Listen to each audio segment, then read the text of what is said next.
Hello, Shlomo. I didn't get the thing because I can't open it, but we'll get it one day. I assume that he was a naysayer. He was not happy. What?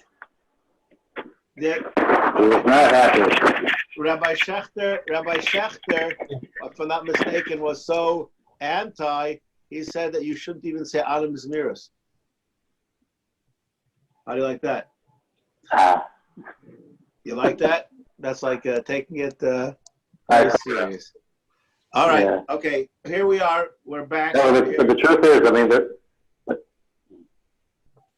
the truth is what?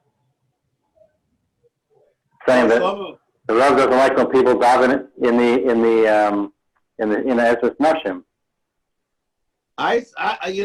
Nothing has changed in my opinion. I am anti the Ezras Nashim. I'm not a pro this thing either. I didn't. The only thing is that I can say that there's not a tzad that may be a yaitza. Somebody asked me. I mentioned this last week in one of the shurim. I don't know, but I'll just tell you, someone came up to me that this week here in Ramat Shlomo, and he said to me, "Why are you so against Merpeset Mimyanim?" I said, "I'm not so against. Do you know that it works?" So he said, "What do you mean?" I said, "Well, if it doesn't work, then you're Ebenezer Deraisa Moshe Shemaim L'Batola. Are you mechuyev to daven in a minyan?"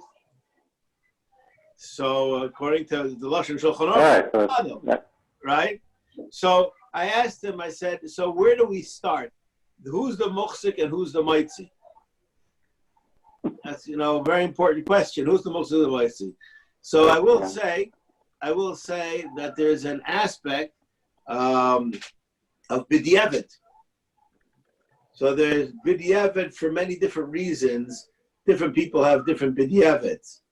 And the b'diavad, I'm willing to say that there's what to rely on.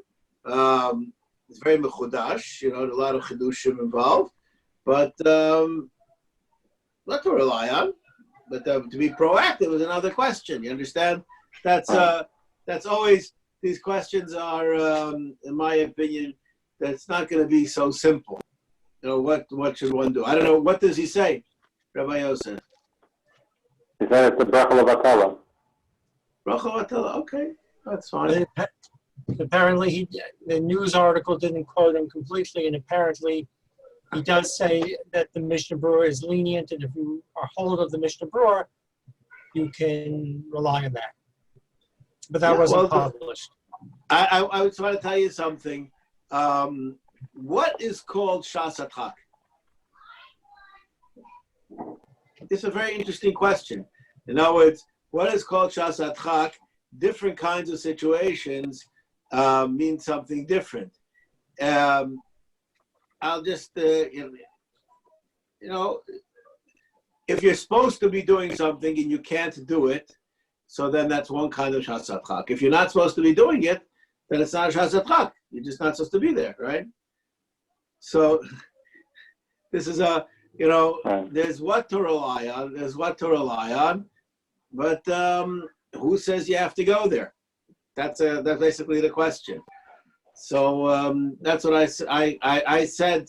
My official statement on the subject was that if you have a minyan of 10 people that they're all in the same place, then you should daven there even if it's outside. Not right now discussing the health issue, but if you're going to have a merpeset minyan and you have more kavana inside, vadai kavana outwins the Suffolk minyan.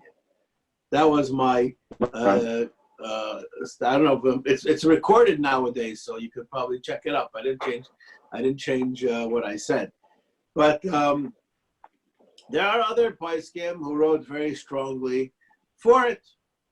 But I will just mention one idea, which is just like an iyun shir, and I believe that it's proper to mention this shir.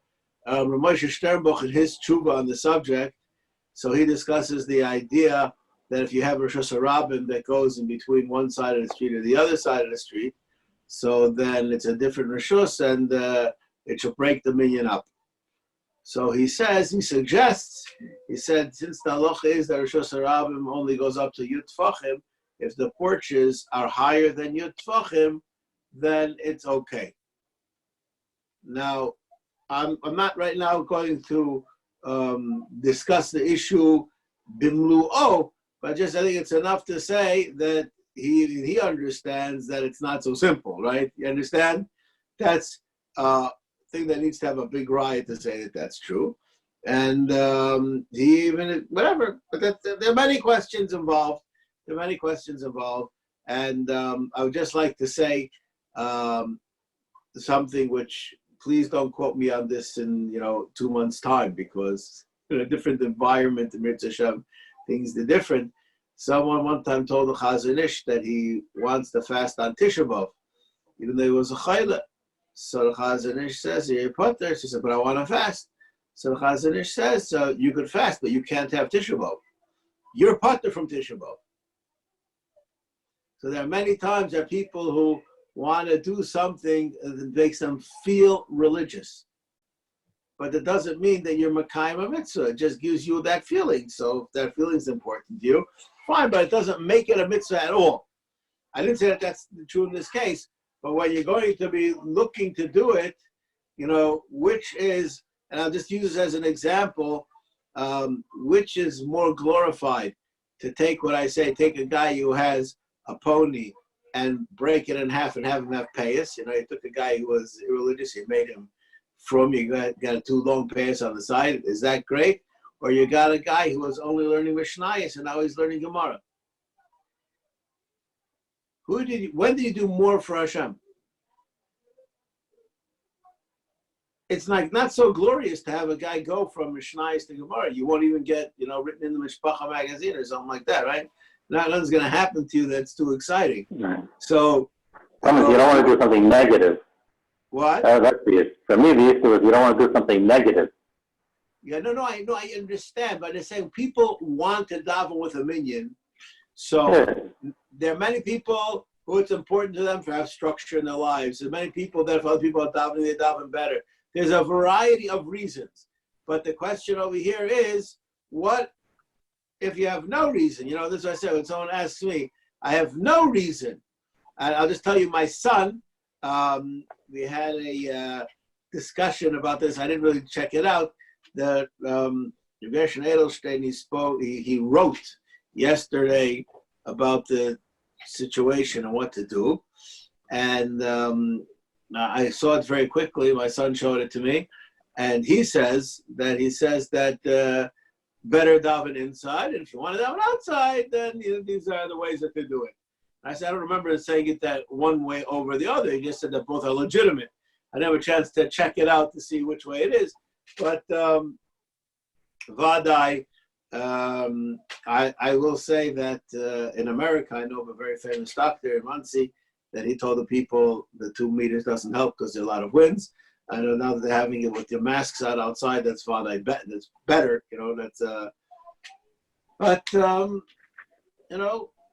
it's not easy. A person has to sometimes be Machal Shabbos, Mishum Pekuach Nefesh, and it's not so wonderful thing to do, but that's what you have to do. And you don't feel Jewish when you're Machal Shabbos for Pekuach Nefesh, but you should feel Jewish because that's what you're supposed to do. So these are like paradoxes in between our emotions and the halacha. All right. Anyway, but Mitzvah Shem, if I can get it in script, we'll read it. All right.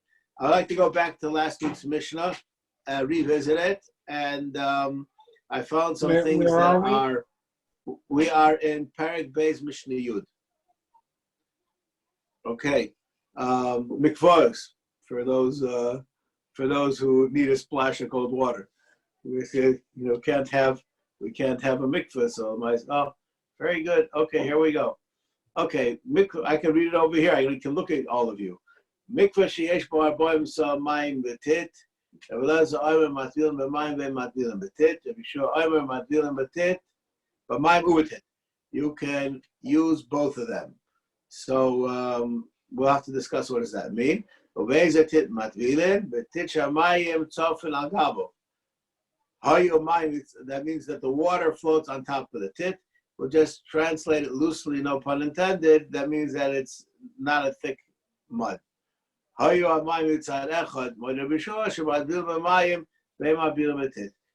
it can be mitzvah. If you put a stick into it, it will sink.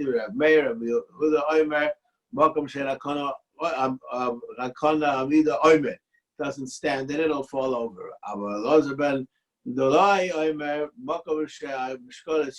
That the plumb line will go down in it.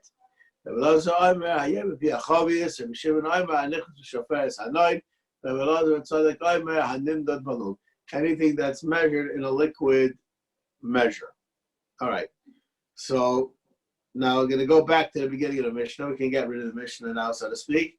The issue of the Mishnah is that when you have water and mud mixed together, somehow or another, as we mentioned last week, the fact that mud is a natural in water, so we see it as it's part of the water, and it's mitzvah tarboim so, and everybody agrees that you could have a mikvah like that and be the toivel in the water side, even though you don't have a boim so, if you're a midget, whatever the situation is, a kli, you can toivel in that side, and the other mud counts as mikvah water. That doesn't mean that you can toivel in the mikvah water. So this is a issue which needs a little bit of explanation. We touched on this last week. I don't know if anybody recalls that we discussed this issue last week. If somebody would like to offer some kind of an explanation today, I'm willing to listen. Anybody want to say something? Maybe it's like two mikvahs of 20 sa'ah that are connected. You go in one of them, you're tovel. Okay, I would like to address that. If you have a guy who's big, it's not going to work, right? What Your case. If a guy's big and he can't go in 40 sa'ah, it also won't work. What can you do? Right. We're talking about when you can go in. So the idea is that by the fact that it has this kind of a connection of the Sheferes Hanoid, so then we see it as one pool of water. In other words, right. If you would have a pool of water that looks like an hourglass, it goes like that, right? We understand that that's one pool of water. Yep. So once you have that Sheferes Hanod, so then that halachically tells us we see that as one body of water. Maybe that's a chiddush. I'm not arguing that. And here you have one body of water is in the mud, and it's connected to the other body of water. No. How much water do you have? Out of the mud? Out of the mud. Enough to go in. No. What's that? What do you, I know? What's that?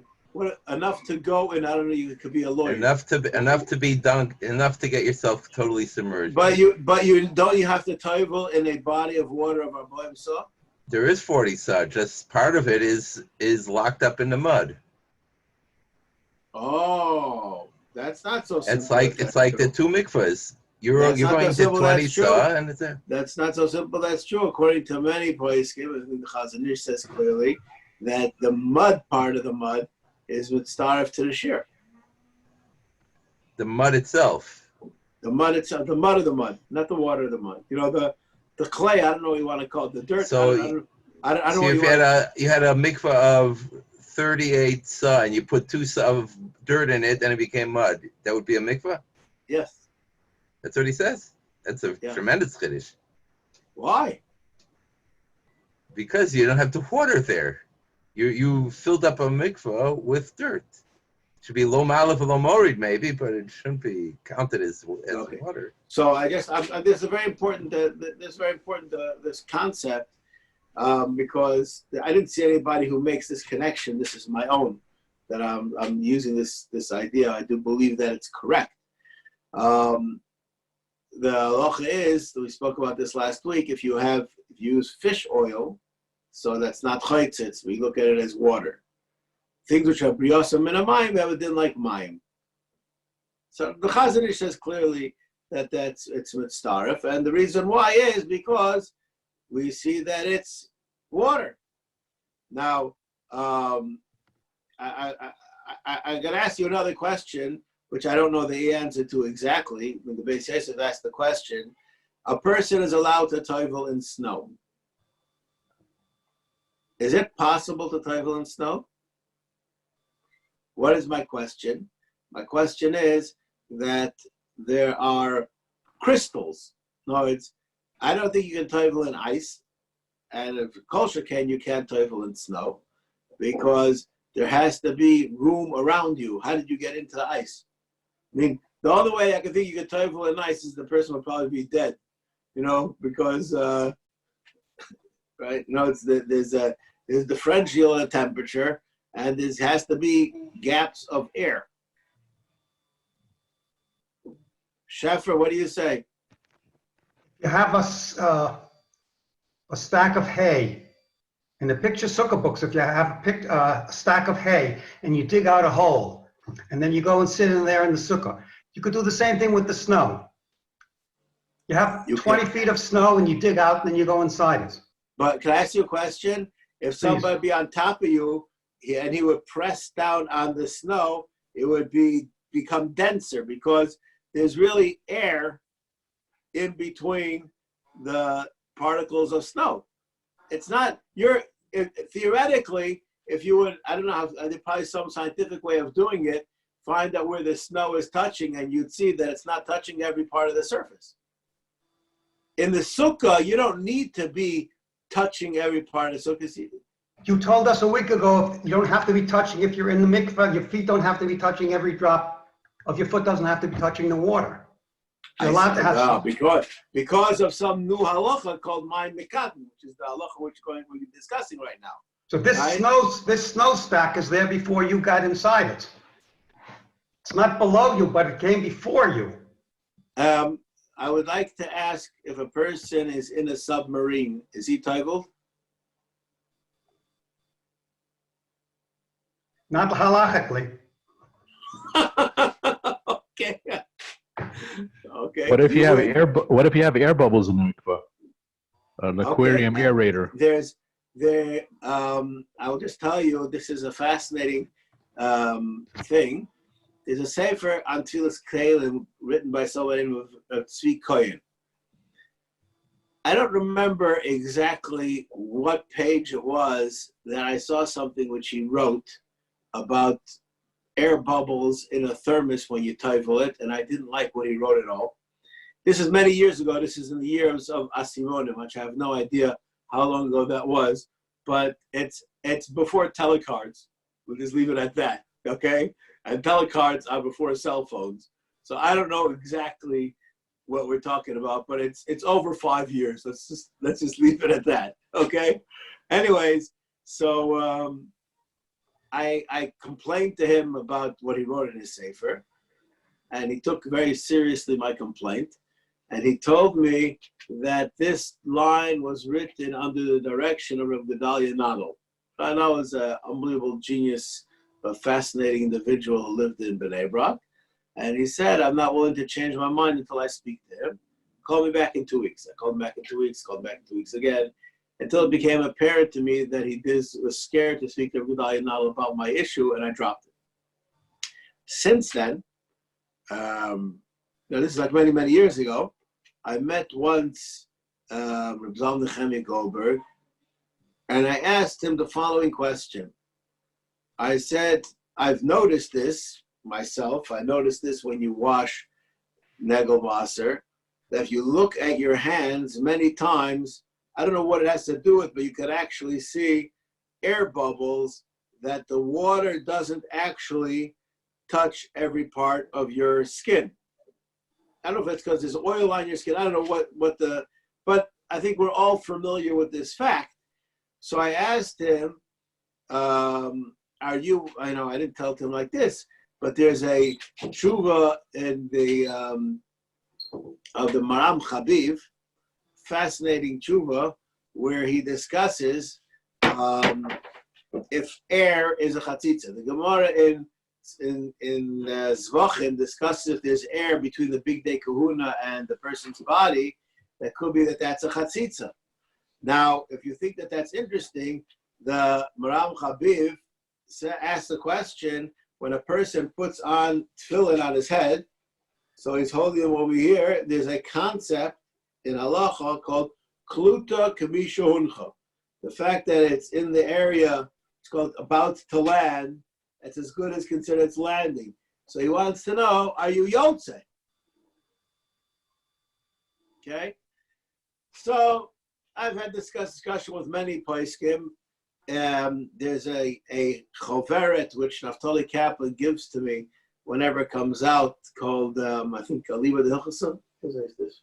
Aliva de Hilchasa. So in that choveret, about 15 years ago, when they were learning Natilas Yadayim, so there, in one of the footnotes, it has from the Chazon Ish's father that he was makbid when he washed his hands to, after he washed them once or twice, to rub them again to make sure that there are no air bubbles when he toivels. Okay? So, Ari, did I make you happy or sad? I guess that also applies to the mikvah, or what?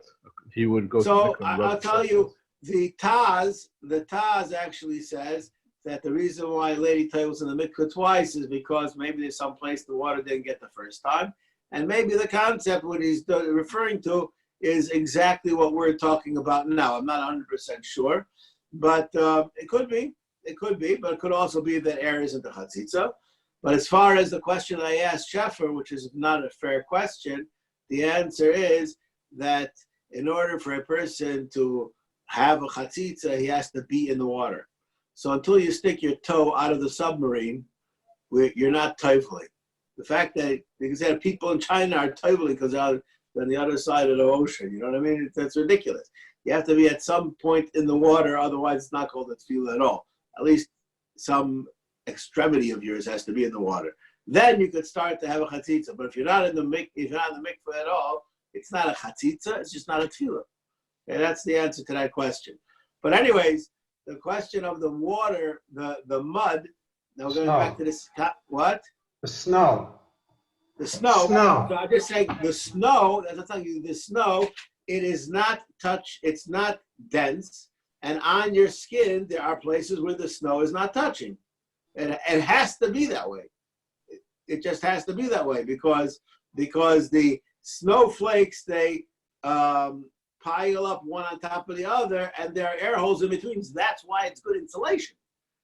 That's part of the reason why it's good insulation, because there's air in between the crystals of snow.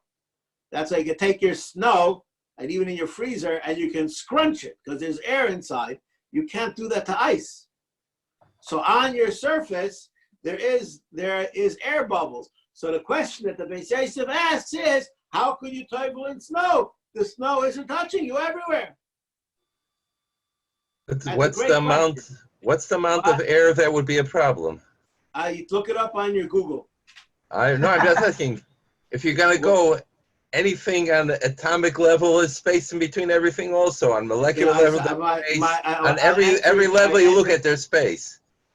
Here I'm telling you that all of us understand and realize that there's space over here. Now, you don't have to be a scientist. This is understood in the Beis Yosef's time. He wasn't a scientist. We all understand that that's the way it is in snow. And not only that, I'm telling you even more than that. I remember when I learned this the first time, I was so surprised. How actually do you get into the snow? You have to have somebody pack it on top of you. How do you toivel in snow? An avalanche. That's how kids used to do it. You jump into it. It's not so easy. It takes a big job to do it. But anyways, this is a question that the Beis Yosef asks, and I think that the answer to the question is very simple. And it's not like you're answering, Peretz. It's the exact opposite of what you're answering, but sounds very similar. Drainish can cup. You're toiveled in the snow. That's not what you said. Correct, Peretz? I didn't say anything about snow. No. What I'm saying, it's not. The idea is that we see it as you're toiveling in the snow, and that's enough. It doesn't really have to be touching if that's called a tefillah in snow. I don't think you need more than that. I think that's the answer to the Beis Yosef's question. Though it's a chiddush, but we're not learning that. We learn but snow. you're answering a different question now. Our question was if there's enough water, not if it's all touching you. One second. Now, once I said that you could see, even though we know you're not really toiveling in the water, but since we see it that way, so we give you what's called a vid, that you toiveled in the water. So other things which are water-like, we treat them as water and say that they can displace the need for water where they are. So being that mud, its natural habitat is in the lake, wherever it is. So if it's water-like, it's good enough. And this actually explains the concept over here in the Mishnah. The Mishnah has over here a whole bunch of levels of something which makes absolutely no sense. We're not stupid. We know thick mud and thin mud are the same thing. So why should the halacha be that it's permissible to count or to dunk into thin mud and not into thick mud? It's the same thing. And the answer to the question is, it has to have some kind of water-like nature to it.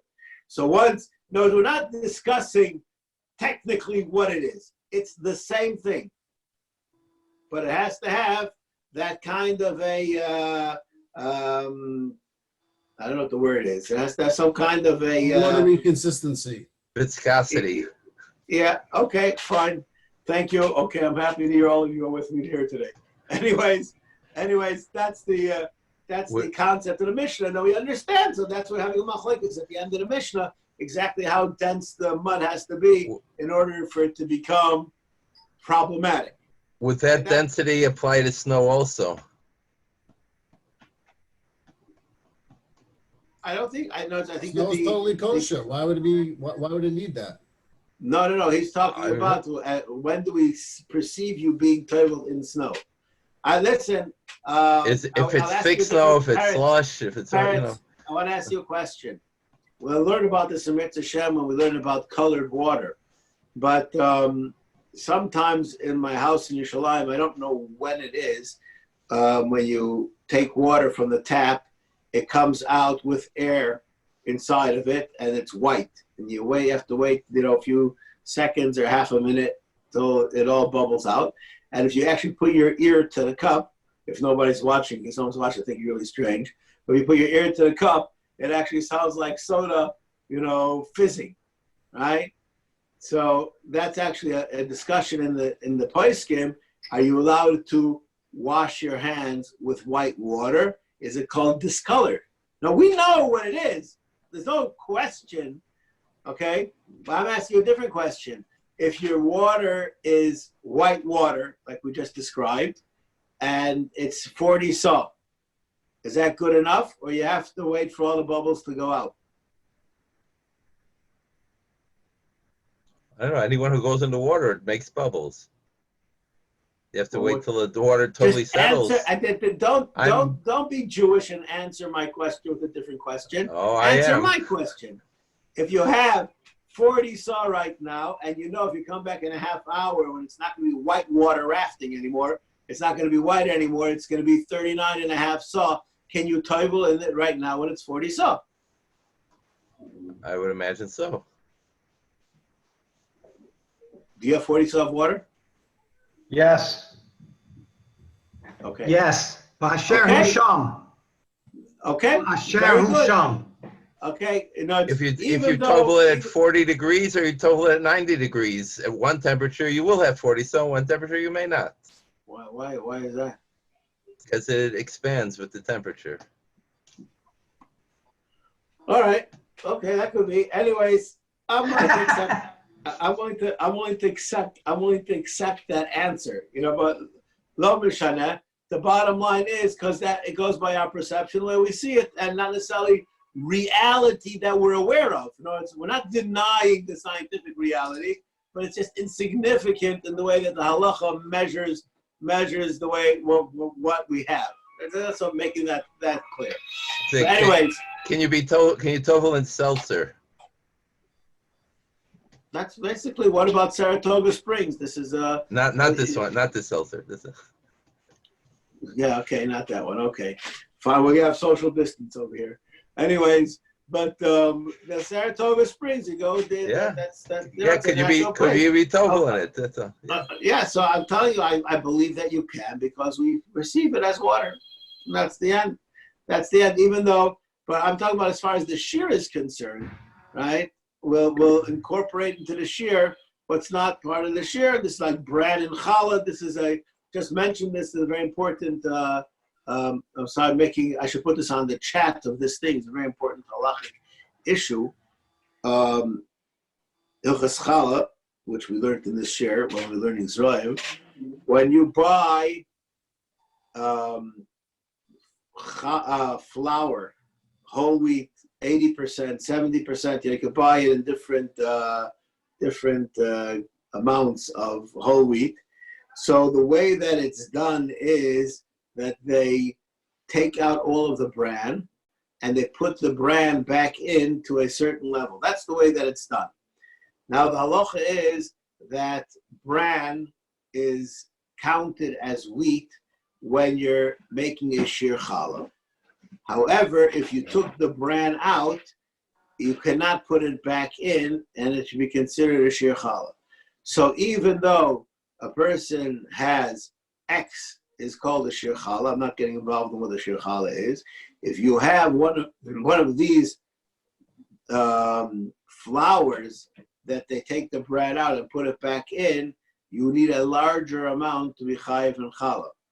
Whereas if it would have been bran that was never removed, you would have the same amount as regular flour. It's a very important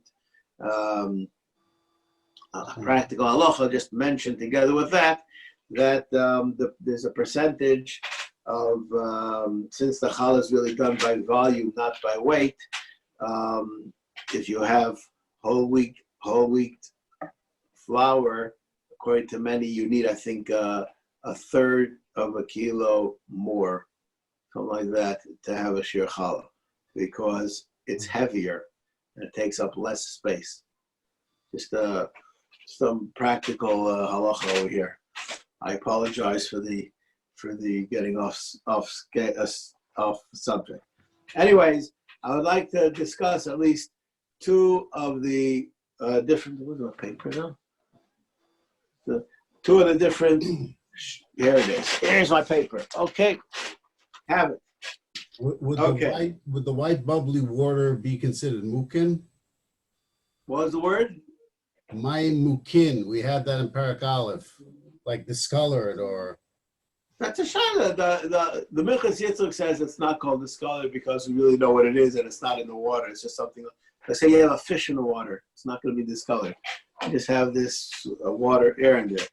Now, I'm going to share with you the Shitas HaYireim. It's on page Chofei in the Yireim, fascinating Shita, which I'm trying to build a picture over here, and I would like to find support for that which I'm saying. The Yireim says that Mayim Mekadmin means that the bottom part, though later on it got stuck in the mud, but it's considered toivol lemafreya when it was above mud, which is an absolutely wild shot. Now, before I explain what he says, I'd like to share with you that the Gulas Ilias has a similar shot. However, the Gulas Ilias, based on a rush, and if one would like to see the rush on Hilchos Mikvaos, you have to look at the Gemara in Shavuos. That's where it is. But the Rosh in Simon Lamed Gimel, he says something fascinating. He says that there's a difference between Kalim and Odom. You say Mayim Mekadmim by Kalim, and you don't say Mayim Mekadmim by a person. And the reason which many Rishonim say that there's this distinction says because the feet of a table are smooth, whereas the feet of a person, there's cracks in between your toes and curled toes and all these kind of things that people have these oddities in their feet. And therefore, we don't say my mekadmin because it doesn't get flush with the water and doesn't really work. Actually, the Kilasilia says the reason why there's a difference, this is a fascinating idea. The halacha is that one is not allowed to toivel in halves. I can't do my top and then my bottom. It says, "Ubo Hashem shetiher ma biasmayim kula keachas, av tefila kula keachas." It has to be done in one dunk. Everything has to be underground at the same time. You can't have 99% out and then 90% in, and then when it comes out, you put in the last 1%. Everything has to be. Says the Glosilius, he suggests in this parak, not in the 7th parak, he suggests that is a D'Rabbanan Dikadin. Midraisa, only humans have to be toiveled at one time. And he says because humans, we're all one body, it's where our nerves are interconnected. In a kli, it's just haphazardly put together, it's not really one thing. And therefore, each place midraisa is for its own. And our Mishnah is only a D'Rabbanan Dikadin, and this is called a wild pshat. Okay, that's a very wild pshat, but that's what he says. But the Yereim seems to say something similar. The Yereim seems to say this time. The Yereim seems to say that it works the tefillah beforehand for later on with my mekadim. Notice, not the pshat is like we were learning last week that there's water between your foot and the mud, and therefore you're always connected. No, you're in the mud, that's token no good. But being that there was water on top, so that part, the legs are called toivel by themselves, and later on. Now, I saw this pshat in the Yereim, and I was very disturbed trying to figure out what he's talking about. You know, what's his subject? What's the subject that he's talking about? And it seems to me the subject that he's talking about is, do we perceive that you were toivel in water? No, according to the Yereim, I just want to make it clear, according to the Yereim, if a person would have just mud, even if it was thin mud, it would not be a good tefillah. Because we don't see you ever toiveling the feet or whatever part of the body in clear water at all. It's only when you have clear water floating on top of it. That would be the Shittas Yereim. And the idea, which I understand, is that we see that you went into water. And as long as the my mekadmin, we say you went into water, and being that these things are water-like, that's good enough for it to be considered a tefillah. Okay, you people with me on that concept? Okay.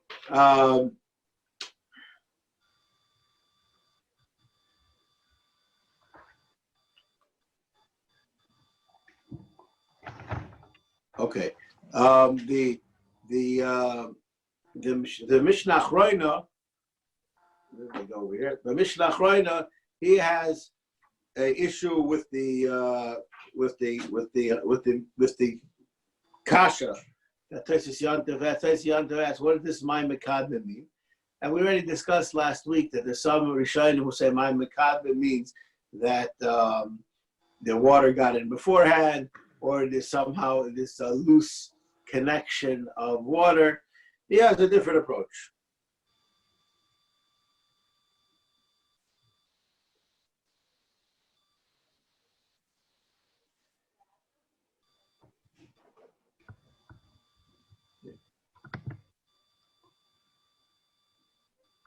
Here, where is it? Where does it say what I'm looking for? Near the Shir Talmud Eili Yidachad, the Kula Masnis and Irish Hamayim Oimdin B'fnei Atzmo. V'atit B'fnei Atzmo. Ben Shatit Mitachas Hamayim. What does make them to a side-to-side water and tit, or one on top of the other water and tit? There's a difference whether they're going to be mixed in or not mixed in. And this is his approach, and this is the difficulty of our Mishnah. The Rav in our Mishnah, you all I'm sure have a Rav.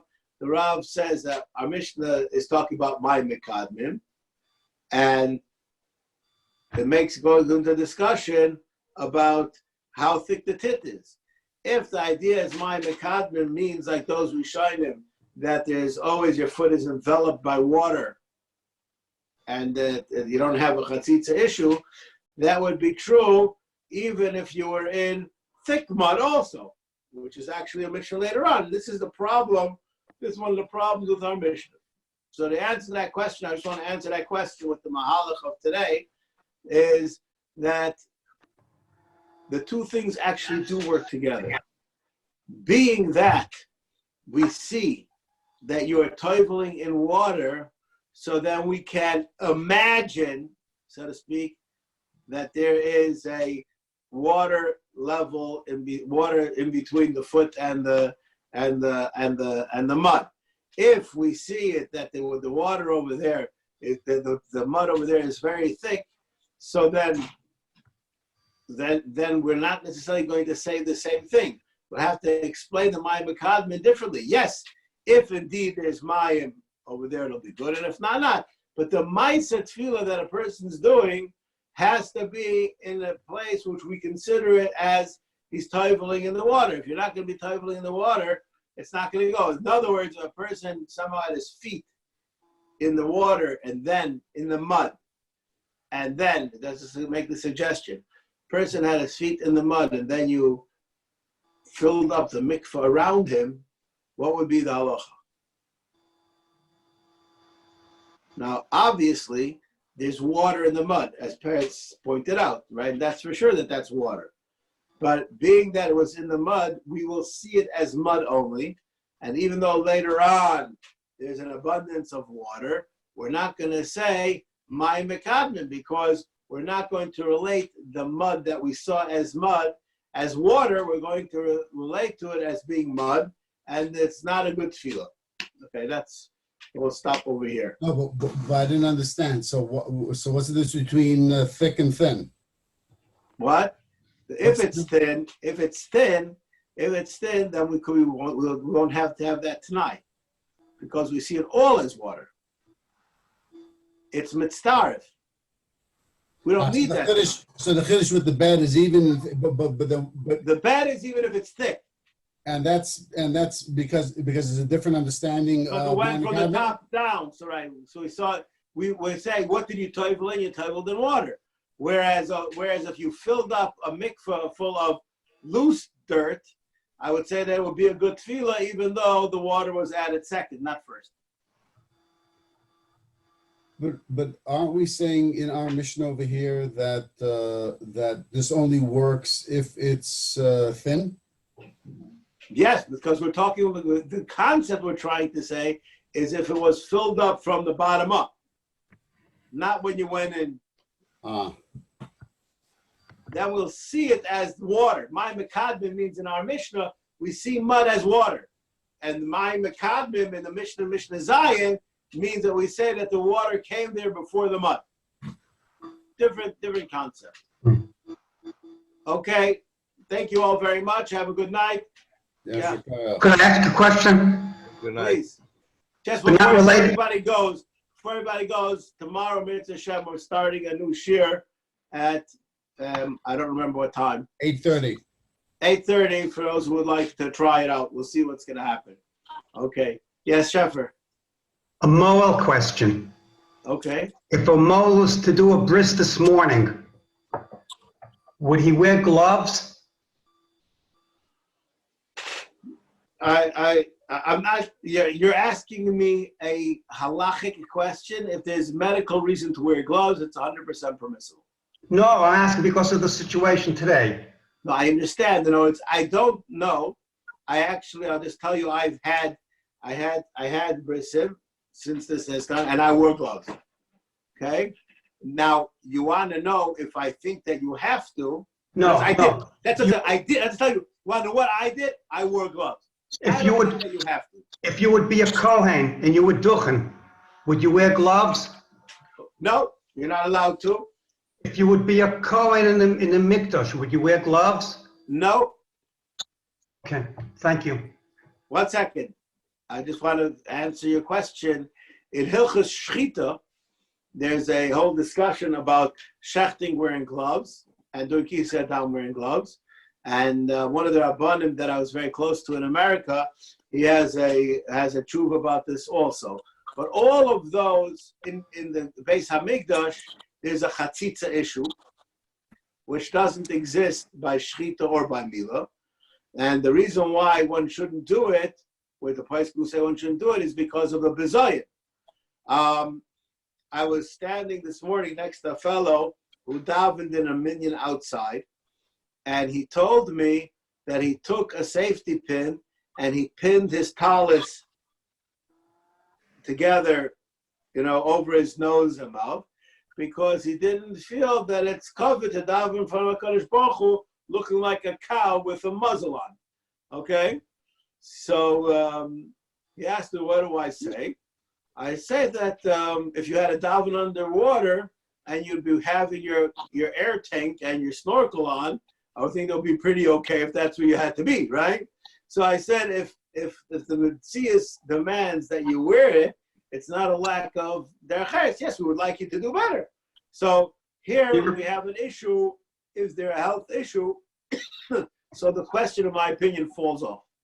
He replaced one mask with another mask. Yes.